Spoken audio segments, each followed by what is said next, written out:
Let's start with your name. Where'd your name come from?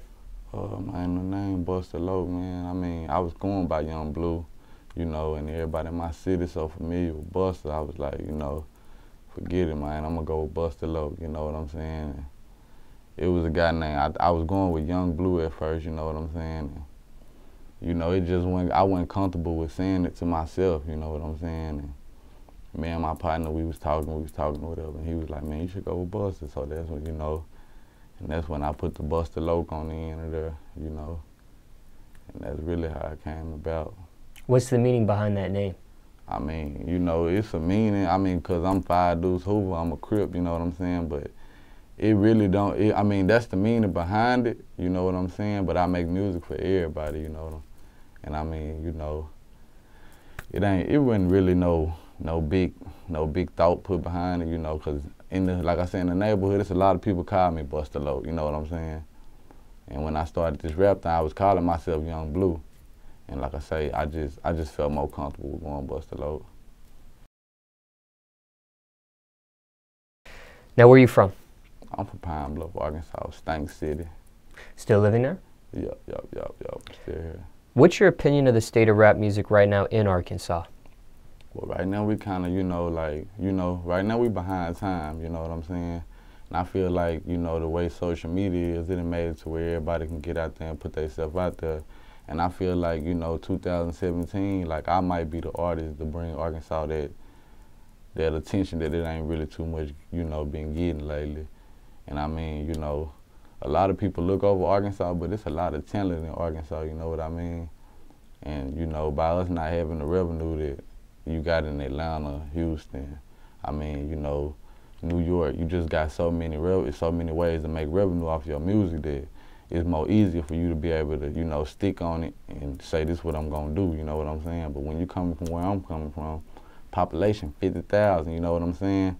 You probably got 15 to 20,000 listening to your music, so, you know, if you ain't out here doing no footwork or you ain't on the road or you ain't trying to go to no more states and make people understand what you know, feel where you coming from, you know, it's pretty much, it's kind of hard, you know what I'm saying?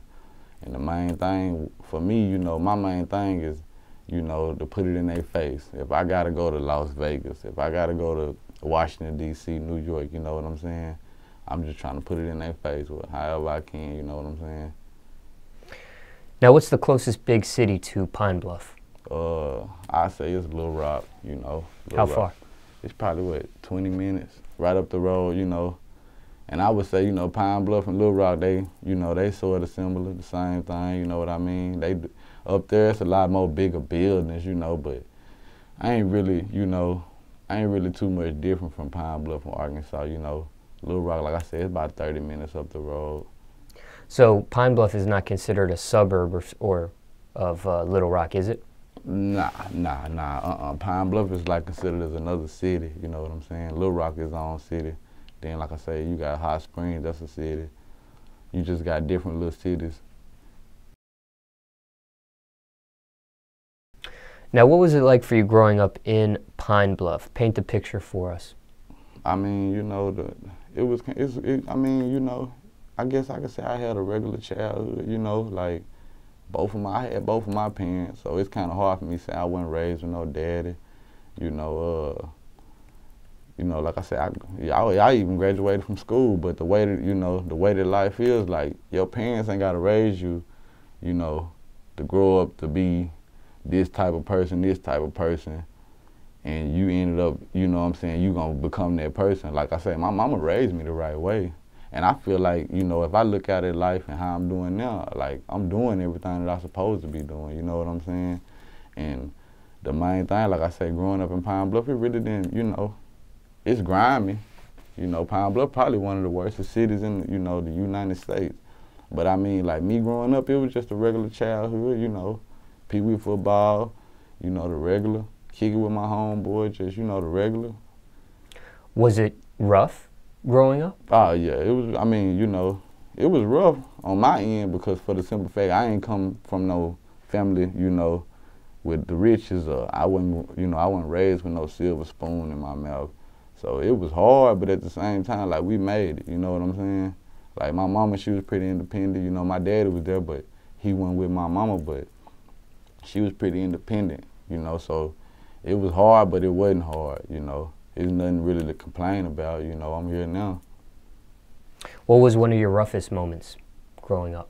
Well, I say, man, probably one of my roughest moments got to be is man, I was really, you know, I was a little older by then. I was 17 when I first graduated from high school, man. I thought that robbing was my thing, so, man, I had caught an aggravated robbery at like 17, you know, went to jail. But by the time I got out, that's when I realized, like, you know, robbing wasn't for me, really, you know, so that's probably about the hardest thing that I really done went through, you know what I'm saying? Like I say, but, you know, I bounced back from there, got myself together, and, you know, now I'm here. Now, did they treat you as a juvenile, or did they treat you as an adult for that case? Actually, I was treated as an adult, you know what I'm saying? I sat in the county. I never did go to no pen or nothing, you know what I'm saying? Like I say, we bonded out of jail. The person that pressed the charges or whatever, they ended up throwing them out, you know. And I mean, it pretty much, that was, you know, that was it. It really didn't go as far as I thought it was gonna go. Like I say, by the time we went to court, they had threw all the charges out. So we ended up beating the charge, but like I said, that was a life lesson learned, you know. It's just, you know, the robbing wasn't for me. It's for some people, it ain't for me though, you know what I'm saying? I'm a hustler, just natural born. That's just how it is. Now, you graduated high school? Yeah. Did you try college?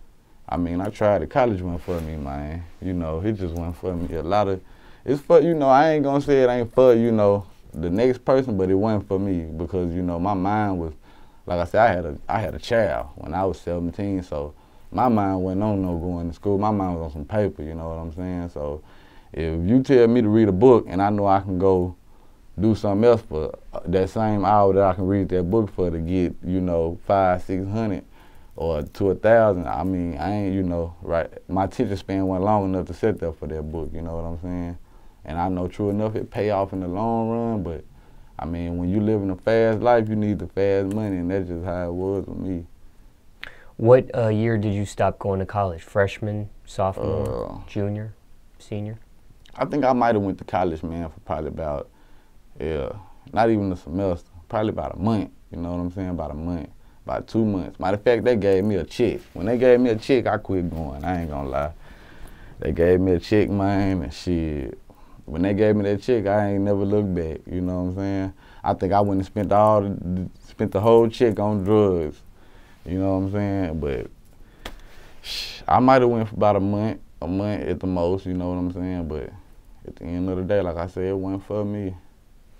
Now, there's different reasonings on going to school. And somebody watching this thinking about enrolling, what do you tell that person? Because there's a couple options. One, people say go to college. Two, people say don't go to college, you don't need it. Some people think a trade school is just as good as college, if not another route to take. And some people quit, like you did, and end up becoming successful later on in life without college, right? Like Bill Gates. And then you have some people that go to school, graduate college, and don't end up having a job they got their degree in. They might end up doing something else. So what do you tell that person watching this, listening to your story, thinking about enrolling into college? Well, man, my main thing is if that's what you want, if you're going to do it, make sure that's what you want to do, you know what I'm saying? Because, like, it's a lot of people, you know, they'll waste 2, 3 years on trying to get a bachelor degree, and then you ended up dropping out or, you know, have a child, anything, you know. You go through a crisis where you can't go back. And I mean, you know, my main thing would be to tell you, if that's what you're going to do, make sure that's what you want to do, you know what I'm saying? Like, can't nobody tell you that you want to go to school. Like, your mama can press you to go, your daddy can press you to go, they can pay for you to go, all that. But if your mind ain't on made up going, you're not going to go, like. And that's just, you know, because you got to have your own mind set up that this what you're going to do for you to want to go do something, you know what I'm saying? And so my main thing is, you know, if that's what you're going to do, make sure that's what you want to do, you know what I'm saying? Now, if you could go back in time, would you have finished college and gone through it, or would you have skipped it? If I can go back right now, I would. I mean, for the simple fact of, I know what I can do with it now. Back then, I didn't know what I could do, you know what I'm saying? And that was my main thing, like, I know what I could do with that money that I was getting right then, you know what I'm saying? That book, true enough, it would have paid off in the long run, but at the moment, it wasn't helping me, you know? So, but yeah, if I can go back, I would, you know what I'm saying? I would. But like I say, everything didn't, you know, everything didn't go like that for me. But the next person, you know, they can do that same, they can go through that same little thing and it could all work out. You could be a lawyer, a doctor, whatever you really want to be. Jobs you had growing up, if any? Well, I mean, I done had a couple jobs, man. It don't never work out for me though, you know. Like right now, I'm, you know, I'm self-employed. I work for myself, you know what I'm saying? But you know, I hadn't had jobs, but I done always got either fired or I quit or hell, it just, you know, it wasn't enough money for me, you know what I'm saying? And at the end of the day, I look at it like this, man, I probably had some of the best jobs you can have here. And I'm gonna be honest with you, you know. But I look at it like this, like, the way all that shit, the way it ended up working out after all them motherfuckers, like, I look at it like, shit, God didn't even want me. I feel like this is what God want me to do, you know what I'm saying? Like, cause ever since I don't struggle to do this, you know what I'm saying? I don't have to make ends meet to do this. You know, I do this cause this is what I wanna do, you know what I'm saying? And I'm just trying to get the streets something that I know they missing, you get what I'm saying? So at the end of the day, I look at it like, you know, shit, I done had a couple of them, but it wasn't for me, you know. It just, I mean, it's like it never did work out in my favor. No matter if I went to work every day on time or was there every day, I either get fired for messing with a female or, and somebody that's been there longer than me go do some little whole shit behind my back or just all type of, you know, just everything. It was just always something. Or, I ain't gonna lie, it have been times I was working at jobs and hell, I fireball them, you know what I'm saying? They won't last long. I've been tow them up or so, but so at the end of the day, bro, I look, like I say, it's like God put this in front of me, cause I done did everything I pretty much wanted to do. Ain't nothing too much else left that I want to do, you know, besides, you know, be able to look out for my son and pass everything down that I got to him, you know what I mean? But at the end of the day, nah, it wasn't for me, bro. Now, you said your father was not in your life? I mean, nah. I ain't mean it like that. I mean, like, him and my mom went together, you know. Oh, okay. But, like, I can call my dad and he, you know, he one phone call away. But basically, all I was saying is, like, you know, my mama was an independent woman, you know what I'm saying? So she wasn't too big on just, hey, I'm going to call your dad. If we got to struggle to make it, we going to make it, you know what I'm saying? Because that's just the type of woman she was, you know. But my daddy was there, you know, he was there. Like I said, one phone call away, you know, and he coming. What age were you when they separated? Man, I probably was about 7 or 8.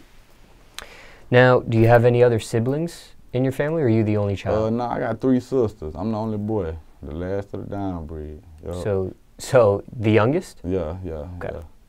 Now, does anybody else rap in your family? I ain't the youngest. I got 2 little sisters, and I got another sister that's older than me. My bad. Okay. Yeah. Now, does anybody else rap in your family aside from yourself? Nah, I'm the only one. I'm the only one that rap. Only one that's been tried to rap any of that. You know what I mean? Like everybody else, they just cool with doing whatever they do to get their paper. You know what I'm saying? And they ain't really too big. Ain't really, you know, like I said, they ain't really too big on trying to rap. It's just something that I want to do. I feel like, you know, hey man, it's something that these people missing, and I know I got it. You know what I'm saying? Ain't no ifs, ands, or buts. I'm not gonna tell you to listen, and I feel like you know, this is what it is. Like I got it, and I know that's what I got. What they've been missing. What does your family think about your rap career? I mean, my biggest fan is my mom. You know what I'm saying? And her biggest thing is like, if you're gonna do something, don't halfway do it. You know, if this is what you want to do, make sure this is what you want to do, and you do it. Like, you know, every day I talk to my mama, every day. Like, that's my best friend, you know what I'm saying? She gonna call me, we gonna laugh together, you know. If she crying, we gonna cry together. That's just how it is. But my mama, you know, that's my biggest fan, man. Like, I don't do nothing out of spite of thinking what, you know, trying to make the next person, you know, think, hey, man, yeah, I'm doing this to, you know, look good. Nah. You know, and my mama know that, so she on me, you know, she on me tough. Like, you know, if you're gonna do this, go on press the issue, you know. So that's what I'm out here doing. Have they ever seen you perform? Nah, my mama ain't never seen me perform. Nah, she ain't never seen me perform. But I got, you know, plenty of other family members that done came to shows that we done did. Now, in regards to your parents, what's the worst thing you put them through? Jail. Me going to jail, you know, just back in and out of jail, just in and out, like, you know, that's probably the biggest thing, like, in and out of jail. Yeah, that's pretty much it. Like, I ain't really, you know, I never was the type of child that, you know, really went to his parents like that. Like, if something was wrong, I'm gonna handle it myself. You know what I'm saying? If my parents find out, they gonna find out in the long run, you know. But if I got a problem, I'm gonna handle it myself, you know what I'm saying? And that's just how I was raised. Like, I'm a real independent type of person. Like, I try my damnedest not to rely on nobody for nothing, you know what I'm saying? So after the robbery when you were 17, you went back to jail a couple more times? I mean, yeah, man, if to be honest with you, bro, if I ain't gonna just say I done sit in jail, you know, goddamn me, 3-4 years every time I went, but to be honest with you, like, you know, I probably done been to jail a good 35, 38 times, you know what I'm saying? Like, so I feel like, you know, if I had put them through anything, that would probably be the biggest, you know, the biggest issue that I done put them through. What did you go to jail for? I mean, like I say, I done aggravated robbery, and then like a lot of shit I was just on the bowl, like warrants, just different shit, you know. Just, they called me with some weed one time. I had a big fine for it, wouldn't pay them, you know, just fuck them. That's how I felt about it. When they catch me, they catch me. But like I say, after so long, that shit just got to adding up, and I finally got to realize, like, man, I done gave these folks so much money and so much time, like, it ain't even worth it, you know what I'm saying? Like, and I ain't gonna lie, I wouldn't wish jail on my worst enemy, but that's just, you know, the main thing. It just little different shit, man. Just back and forth, back and forth. Yeah, I might go Monday, be back Friday, you know what I'm saying? But the main thing was, like I say, I never really just put them through no hell of a hell or nothing. What's your message to the youth, overall speaking? My thing would say to go to school, you know, and finish, you know, and if, like I say, and if college for you, make sure that's what you want to do. And I mean, you know, one thing about it, can't nobody tell you what you can't do. I don't give a damn, you know. You know, no matter what, you put your mind to it, you can do it, you know what I'm saying? And stay away from the violence and the people that's negative, you know. Anybody that peer pressure you to do something and you don't feel like you're a leader and they, you know, they forcing you to do it, just stay away from them if you can't just tell them no, you know what I'm saying? And I'm telling you that as a youth, you know.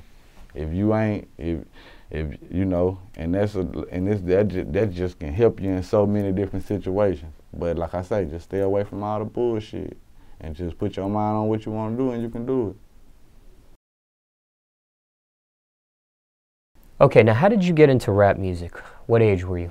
Man, I started rapping my 12th grade year in high school. Me and my homeboy, Strickly Biddness Ent, we was on the foot, we played football together, we played receiver. We had made a song up for the football team. You know, we used to go to my cousin Josh's studio. We used to always go over there and just rap, you know, we get high. They was doing it seriously though at the time, you know what I'm saying? We'll go over there, just be rapping, you know, might put a verse on somebody's song if they want one or something, but it wasn't really just no high demand for us because, you know, we weren't really serious about it, you know, and that's really how I got started, man. My homeboy said, you know, he used to like to rap or whatever, you know, I would kick a flow and we had started this little group. And then, man, we had, like I said, we had made us a theme song for the football team and the school had started playing the song, you know, when the team come out, everybody knew the words and everything. So yeah, that's probably, you know, that's when the rap started. Any musical influences, anybody that inspired you? Man, I have to say BG. BG is one of my favorite rappers. BG, it'll have to be BG and Rocco, you know. Them two are my favorite, and Busta, you know. Busta one of them. But my main one would be BG, you know what I'm saying? Have you ever had a chance to meet any of those guys? Nah. I actually met Busta, you know, but I ain't really just get to conversate with him. You know, I done been around a little, you know, when he done been in the area or whatever, but we ain't just really did too much conversating. What would a BG and Busta song sound like? Oh, it'll be a hit. It'll be a hit, because BG be on that gangster shit, you know what I'm saying? And me, I'm more of I rap about the struggle, to come up out of the struggle, you know what I'm saying? And BG, he probably could, you know, he could I'm pretty sure he could come up with something similar to what I'm on. So yeah, we'll have a hit, some hot shit, you know what I'm saying? How many years would you say you've been perfecting your craft for? Man, about going on 2.5, 3. Do you remember your first rap or what you were rapping about back then? Yeah. Was it the football theme song or something else? Nah, it wasn't there. It was called I Just Hit a Lick. I Just Hit a Lick. That's what it was called. That's when I was on that bullshit, you know what I'm saying? Now, when it comes to the music industry, what bothers you the most about it at this point? What's your biggest pet peeve with it, if anything? Well, my biggest pet peeve with the music industry right now be, you know, I really don't got no biggest peeve with it. I mean, because if you on your grind, you're gonna get noticed. It's just simple as that. If you do the work, if you put the work in, you're gonna get the work out, bottom line.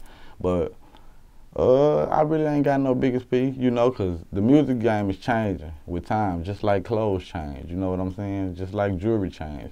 Don't nothing stay the same, so either you're gonna adapt to it, or you're gonna keep complaining and it's gonna pass you up, you know what I'm saying? Top 3 things you need in the studio. A beat and a good producer and some weed, cause I don't write, you know what I'm saying? So yeah, that's all I need. When it comes to marijuana, what type of strain? I like that OG, that gas, Master Kush. I ain't gonna even lie to you. I like that. That hydro strain back in the day when it was real strong. But like right now, it ain't just really hitting on nothing. So I just say OG gas. Now, what does marijuana do for you? I mean, it calms me down, you know. Some people, they say it make them paranoid, but it calms me down, you know. Craziest studio story, if you have one.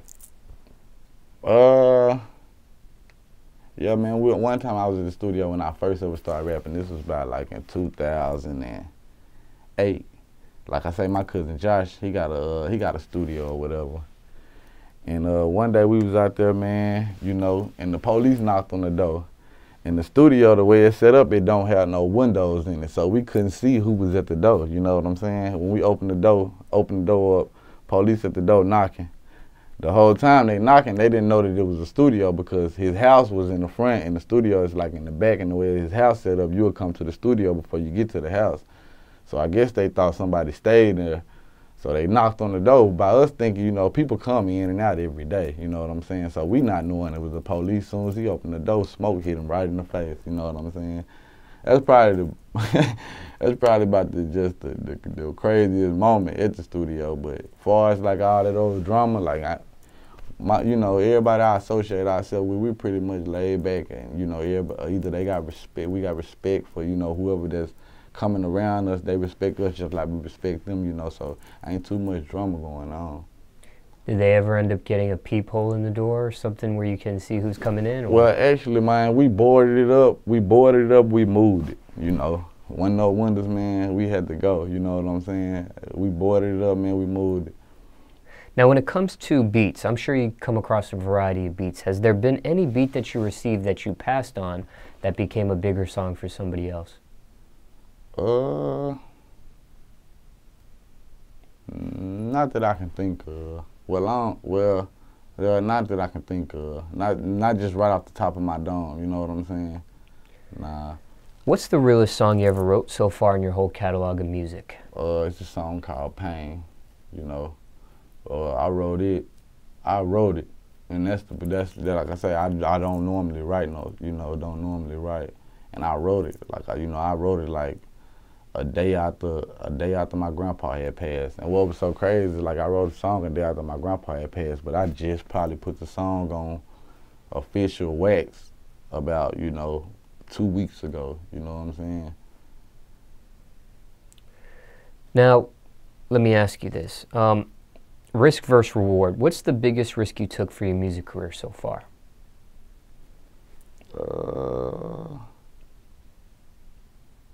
I mean, the risk that I take every day, doing what I do, you know, that's probably the biggest risk, you know.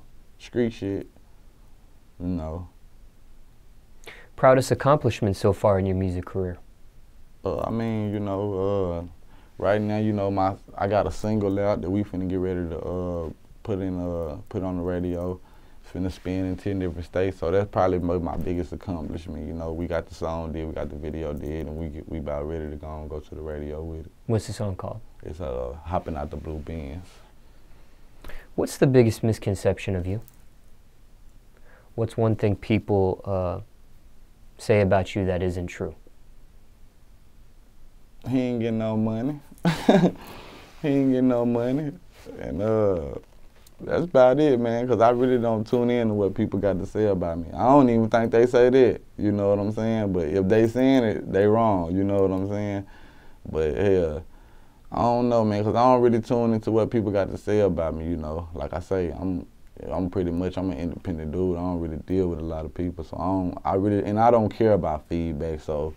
And the person that deal with me on a day-to-day basis, they know. Like, they not even gonna come tell me Woo said this because I really don't give no fuck, you know what I'm saying? And that's just how I rock. Why not? Why don't you give a fuck? I mean, because it's like this, like a person gonna make their own opinion of you anyway. It's all on you to, you know, be who the fuck you gonna be. And I mean, you know, a person can be like, Woo do this. You know what I'm saying? But they don't know shit about Woo.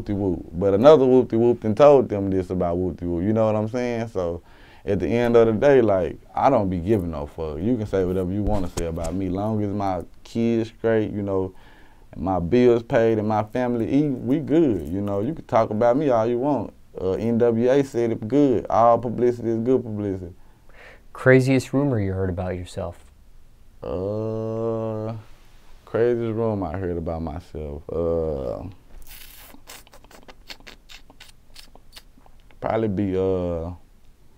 probably be somebody saying that I had like $180,000 at one time from doing something to somebody, and that was a lie. You know, it was a big lie, and it went to like another little city that's, you know, in like my little area, you know what I'm saying? Somebody had said I had did something and I had got some money out of it, and it was a big rumor. People was coming back to me, and it had to go to somebody to get it straightened out, but it's all good now. What are your keys to success? My keys to success, you know, keep my foot on the gas, man. Everything that I put out, I'm gonna make sure that I put my all into it, you know what I'm saying? And the main thing is, you know, stay on my grind, bro. Like I say, push the issue, try to keep it in their face.